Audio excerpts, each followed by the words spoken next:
नमस्कार दोस्तों। आज की इस वीडियो में मैं आपको पढ़ाने जा रही हूँ क्लास 8 की पूर्वी इंग्लिश बुक के एक बेहद प्रेरणादायक चैप्टर को। इस चैप्टर का नाम है आई टू हैड अ ड्रीम, जिसे लिखा है डॉक्टर वर्गीज कुरियन ने। तो बच्चों, सबसे पहले जान लेते हैं डॉक्टर वर्गीज कुरियन के बारे में। जब भी आप दूध, मक्खन, पनीर या आइसक्रीम खरीदते हैं और उस पर अमूल लिखा देखते हैं, तो क्या कभी आपने सोचा है कि इस अमूल की शुरुआत कैसे हुई होगी? अमूल, जो आज एक बहुत बड़ा डेयरी ब्रांड बन चुका है, उसकी नींव रखने वाले थे डॉक्टर वर्गीज कुरियन, एक विजनरी लीडर, जिन्होंने भारत में दूध की क्रांति यानी व्हाइट रेवोल्यूशन की शुरुआत की थी। उन्होंने गुजरात के आनंद नाम के एक छोटे से शहर में किसानों के साथ मिलकर अमूल डेयरी कोऑपरेटिव की स्थापना की, जिससे किसानों को उनका हक मिला और देश को शुद्ध और सस्ता दूध मिल सका। आज जिस चैप्टर को हम पढ़ने जा रहे हैं, उसमें डॉक्टर वर्गीज कुरियन अपने जीवन के अनुभव अपने ग्रैंडसन सिद्धार्थ के साथ एक लेटर के माध्यम से शेयर करते हैं। इस लेटर में वह बताते हैं कि कैसे उन्होंने देश, किसानों और समाज के लिए काम करना चुना और कैसे अमूल जैसी संस्था उनकी सोच का नतीजा बनी। तो चलिए शुरू करते हैं इस प्रेरणादायक चैप्टर को। ये पूरा चैप्टर एक पत्र की तरह लिखा गया है। टू माई ग्रैंडसन, आनंद 2005। आनंद यानी गुजरात का वो शहर जहाँ से अमूल की शुरुआत हुई। शुरुआत होती है इस तरह। My dear Siddharth, when did I write you last?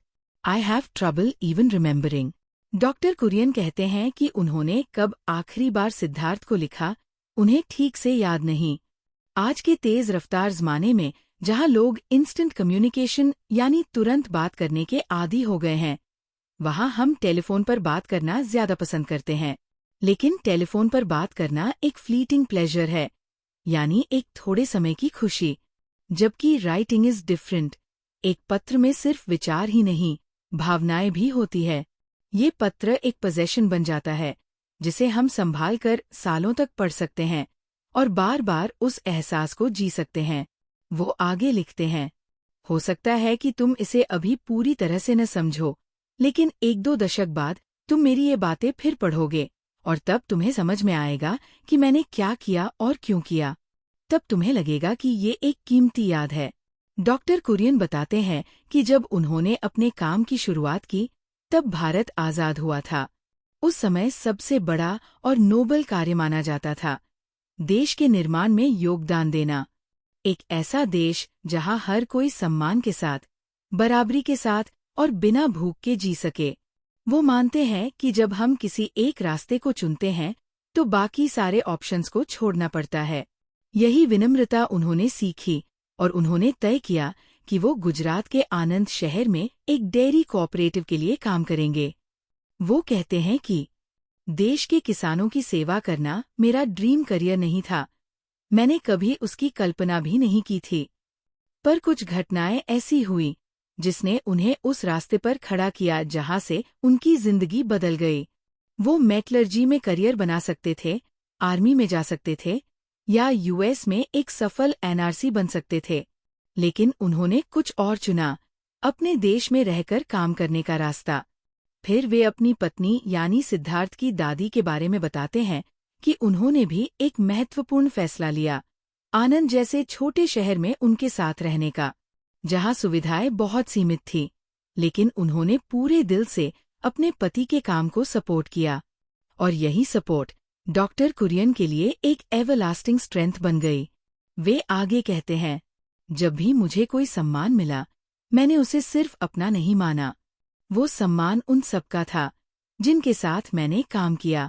उन्होंने बताया कि उन्होंने जो भी काम किया, वो कुछ वैल्यूज के आधार पर किया, जो उनके माता पिता और गुरु त्रिभुवनदास पटेल ने उन्हें सिखाई थी। उनके अनुसार सबसे बड़ी वैल्यू है ईमानदारी, इंटेग्रिटी। अगर आप खुद के प्रति ईमानदार हैं, तो दूसरों के साथ भी ईमानदार रहना आसान होता है। फिर वो सिद्धार्थ को सीख देते हैं कि जिंदगी एक वरदान है, इसे वेस्ट मत करो। अपने टैलेंट्स को अच्छे काम में लगाओ और किसी भी सामाजिक भलाई में अपना योगदान दो। अगर तुम ऐसा करोगे तो वो भलाई तुम्हारे पास किसी न किसी रूप में लौटकर जरूर आएगी। वो समझाते हैं कि बहुत सारे काम ऐसे हैं जो अभी भी अधूरे हैं, जैसे दोस्त को मदद चाहिए, टीचर को वॉलंटियर की तलाश है, मोहल्ले को तुम्हारी जरूरत है। उनका मानना है कि फेलियर का मतलब ये नहीं कि आप सफल नहीं हुए, बल्कि फेलियर तब होता है जब आपने अपना बेस्ट एफर्ट नहीं दिया।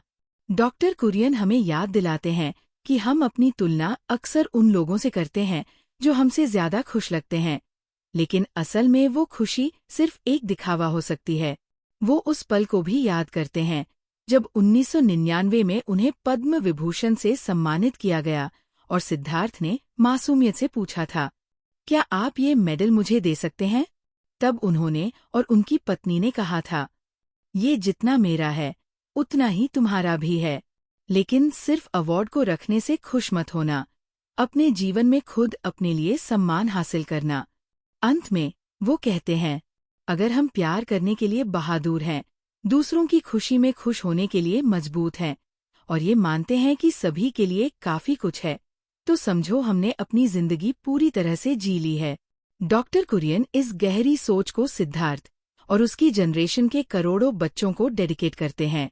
वो उन्हें प्रेरणा देते हैं कि अपने चुने हुए काम में बिना थके निरंतर मेहनत करो, देश और इंसानियत के भले के लिए। आखिर में वो लिखते हैं, Who says one man cannot make a change? कौन कहता है कि एक इंसान बदलाव नहीं ला सकता? तो दोस्तों, ये था पूरा chapter I too had a dream का विस्तार से समझाया गया संस्करण।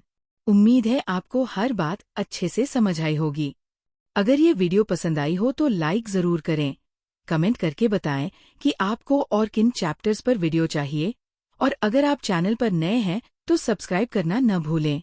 मिलते हैं अगले वीडियो में क्वेश्चन आंसर के साथ। धन्यवाद और अलविदा।